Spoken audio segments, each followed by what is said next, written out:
محبوب ارشاد فرماتے ہیں وہ خاتون نماز پڑھے، روزے رکھے اور باپردہ رہے، اپنی حفاظت کرے، فرمایا کہ اللہ کریم اس خاتون کو انعام کیا عطا فرمائے گا؟ فرمایا وہ نماز بھی پڑھتی ہے، روزے بھی رکھتی ہے، اپنی حفاظت بھی رکھتی ہے، اپنے شوہر کی اطاعت بھی کرتی ہے، اللہ اس خاتون کو فرمایا جنت عطا فرما دے۔ نماز بھی پڑھے، شوہر کی فرما برداری بھی کرے، روزے بھی رکھے اور گھر کا نظام بھی آسان انداز سے۔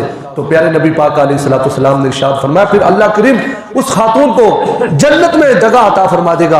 ام المؤمنین حضرت اما عائشہ صدیقہ رضی اللہ تعالیٰ عنہ فرماتی ہیں حضور کی بارگاہ میں ایک خاتون آتی ہے، اس کی ابھی شادی نہیں ہوئی تھی، حضور سے کوئی مسئلے پوچھنے آئی تھی، کہا کہ حضور میں مسئلہ پوچھنے آئی ہوں، بتائیے اگر میں شادی کروں میرے اوپر شوہر کی کتنی ڈیوٹی ہے، میں کتنے حقوق ادا کروں اپنے شوہر کے، میری کیا کیا ڈیوٹیاں ہیں، کیا کیا ذمہ داریاں ہیں؟ تو ہمارے پیارے نبی صلی اللہ تعالی علیہ وآلہ وسلم نے اس عورت کی آپ نے کس انداز سے تربیت فرمائی، فرمایا کہ تم نے اس چیز کا بھی لحاظ رکھنا ہے، گھر کا بھی خیال رکھنا ہے، بچوں کا بھی خیال رکھنا ہے، کبھی اپنے شوہر کے آگے اونچی آواز سے نہ بولنا، اپنے گھر کے نظام کو خود چلانا، کبھی پیکے آ کر دوسری بات نہ بتانا۔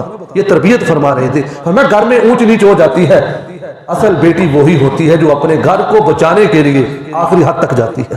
فرمایا کہ تم نے ہر چیز کا لحاظ رکھنا ہے، یہ نہیں کہ چھوٹی سی لڑائی ہوئی گھر میں آ کر اپنے ماں باپ کو بتایا، مسئلہ کھڑا کر دیا۔ فرمایا نہیں، تجھے بڑا جگرا رکھنا ہوگا، بڑا کچھ تجھے برداشت کرنا پڑے گا۔ تو وہ خاتون کہنے لگی حضور پھر میں شادی ہی نہ کروں؟ نبی پاک نے فرمایا نہیں، شادی کر، اس میں تیرے لیے بھلائی ہے، وہ تجھے سیکیورٹی دے گا، تیرا شوہر تیرا وہ سہارا بنے گا۔